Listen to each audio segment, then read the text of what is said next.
Gray and Mack Breakfast Show. Olivia, what do I need to know about this school? We do literacy. What's literacy? Is that like reading? Writing. Arithmetic? What's that? That's the 3 R's. Reading. What's The 3 R's. Reading, writing and arithmetic. Okay. Yeah. Hey? Hang on a sec. Alfie, what's the problem here? Writing is a W. Writing? Yes, W. But it's known as the 3 R's. No, because writing is W. Yeah, I know writing's W. I know how to spell. Yeah, but it's known as the 3 R's. Yeah, but if writing doesn't begin with R, it can't begin with it in a different word. No, but it's known as the 3 R's. Right? But it's an unknown word. No, it's the word. It's not. It's a known word. The word is writing. No, It's one of the R's. No one's ever... It's the second R. Reading, writing, and arithmetic. Why is it the second R when it starts with a W? Yeah. I don't know. I didn't make this up. It's reading, writing, and arithmetic. Hey? Fake. You don't. It's a fake word. It was made No, up. it's a real word. The word It is doesn't writing. make sense. It's wrong. It makes sense. It's the 3 R's. It's. Of course, I went to school. They're saying that we need to get back to teaching kids the 3 R's. Reading, writing, Did arithmetic. you do numeracy at your school? No, we did arithmetic. Which isn't One of the even 3 R's. Yeah, which isn't even a word. It is. Isn't Arithmetic. Arithmetic. Hang on. What's that? If you had writing, it would be your right hand, because writing, when you write with a pencil, begins with a W. Yeah, except when it's in the 3 R's. Then it's reading, writing, arithmetic. No, that's how it works. Writing, if it starts with an R, it's like you've got your right and your ink. It doesn't make sense. I didn't. Don't blame them. Don't shoot the messenger here. I didn't come up with this. No, I never made it up. It's a well-known thing. The 3 R's. Yeah, but if you don't know who made it up, then who made it up? It must be you. I'm guessing Scooby-Doo.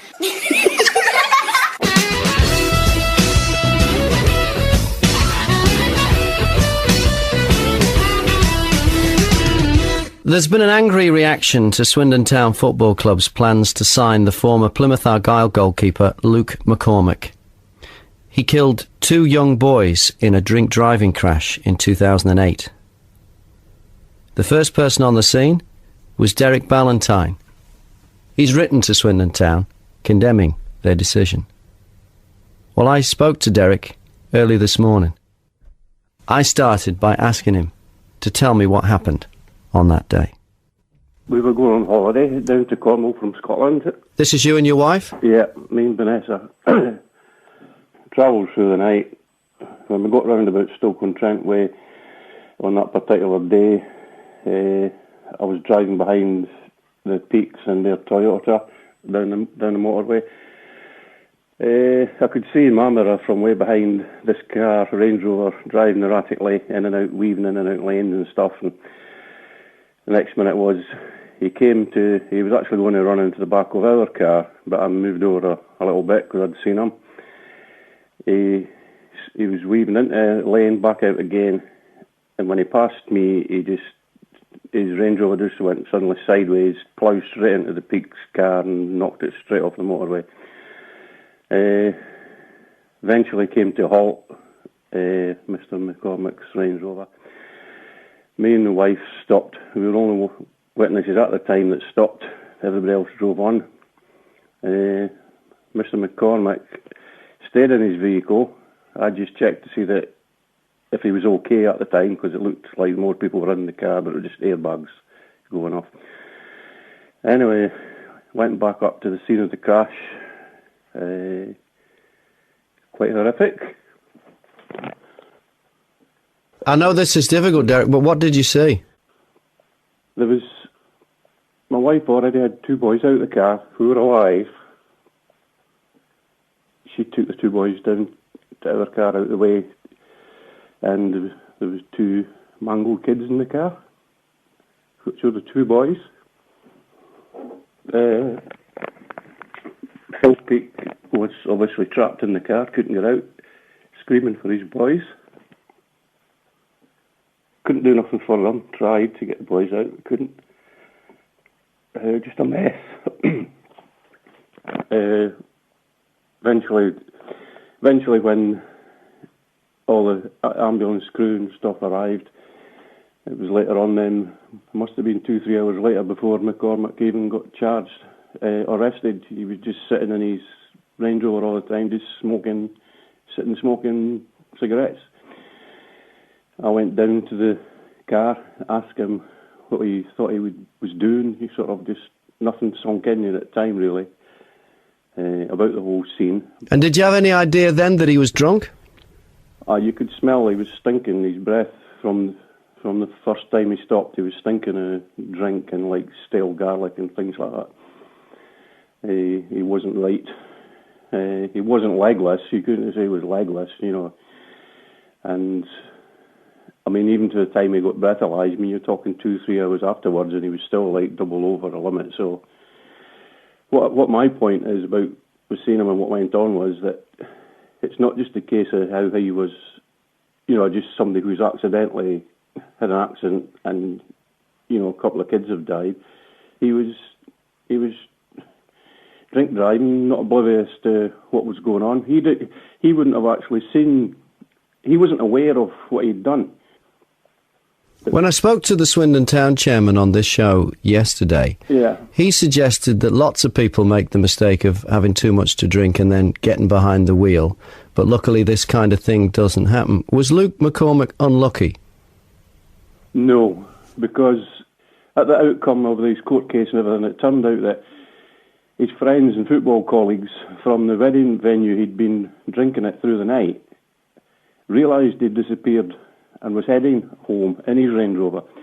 And it came out in court that they were actually they'd phoned his mobile phone and were pleading with him to pull over and stop because they knew what state he was in and where he was heading. He was only heading down south to check on his girlfriend. That was what it basically came down to, why he had decided to go home in the state he was. He'd had an argument with some of his girlfriend previously and he wanted home. But it turned out that he'd been phoned by colleagues to pull over at the Hard Shoulder or the next services and park up and don't go anywhere. But he didn't. He just chose to carry on and carry on. He had a chance, you know, like I said, he had a chance to stop by his friends and at the wedding venue, but he didn't. He just chose to carry on. And even for meeting him at that day on the crash, there was no remorse, nothing. He didn't know what had happened. Did he say anything to you? He asked me at first when I went back down to see him after the police everyone took over from the scene. He just said to me, he says, "Oh, hiya mate, how you doing?" And I just said, I'm not your mate, you know. I says, well, you know, you just took me by surprise. Then he says, how's your sons? I mean, there was nobody else there, you know. And I says, what the hell are you on about, you know? And I started to sort of lose my rag with him. Then I was trying to sort of pull and push him out of the Range Rover. I didn't know what to do. And then the police, my wife phoned the police from the side of the Hard Shoulder because she thought I was going to be doing something to him. And that's when they came down and decided to arrest him. Derek Ballantyne, first on the scene and the only eyewitness to the crash that killed 2 boys.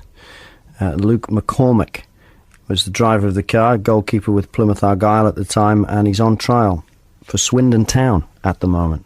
He's been training while he's been on day release from prison. Now, Derek had a lot more to say. And he had a lot to say about what he thinks of Swindon Town's decision to have this goalkeeper on trial. And you can hear the second part of that interview that I had this morning with Derek Ballantyne at 8:05 this morning on Swindon's BBC Wiltshire. The Graham Mack Breakfast Show. More illegal and counterfeit cigarettes and tobacco are being sold in Swindon. That's according to trading standards. Illegal cigarettes are ones that have been smuggled in without duty being paid. Counterfeits are fake ones. Paul Stockhall is Communications Manager at the Tobacco Manufacturers Association. Good morning, Paul. Hello, good morning. What have you got against people saving a few bob? Basically, in terms of sort of illicit products, counterfeit products, they're unregulated, they're untaxed, and they're often made in very unhygienic conditions. That sounds a bit rich coming from a bloke who represents an industry that sells a product that's been killing people for years. We accept that there are health risks associated with smoking, but... That's kind of an understatement, isn't it? According to the World Health Organisation, tobacco kills 5.4 million people a year. The government loses up to £3.1 billion per annum in tax revenue, and it's been losing revenue such as that for the number of years, and it's in the interest of government to reduce that. And if they're intending to reduce smoking, then obviously they have to address the levels of illicit trade. The illicit trade is there because tobacco is so expensive. It's so expensive because of all the tax and duty on it. Would you like to see the tax and duty reduced? Yes, but I think we're sort of realistic about this. Economic conditions are such that the government needs to raise revenue. They also need to discourage people from smoking, which is one of the reasons they give for having the tax and the duty so high. When you have a pack of cigarettes in the UK costing about just over £7 and £3.20 in Spain, there is a massive price differential, and it's really the governments should be taking a more, should we say, a more sensible approach to tax rates to stop people buying product from overseas. But wouldn't that encourage more people to smoke in the UK? Not necessarily. It doesn't seem right, though, that our tax money is being used to help an industry that really isn't making people any healthier and is actually killing people every year. The tax money is being used to stop people smuggle tobacco. £3.1 billion is lost per annum. But why do you care what the government loses? You represent the tobacco industry. You must be more bothered about the losses to your profits. 5.4 million people every year being killed by smoking. Someone is killed by smoking every 6.5 seconds.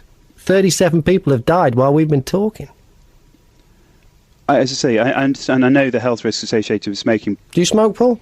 I used to. Paul Stockwell from the Tobacco Manufacturers Association. Thanks for your time this morning.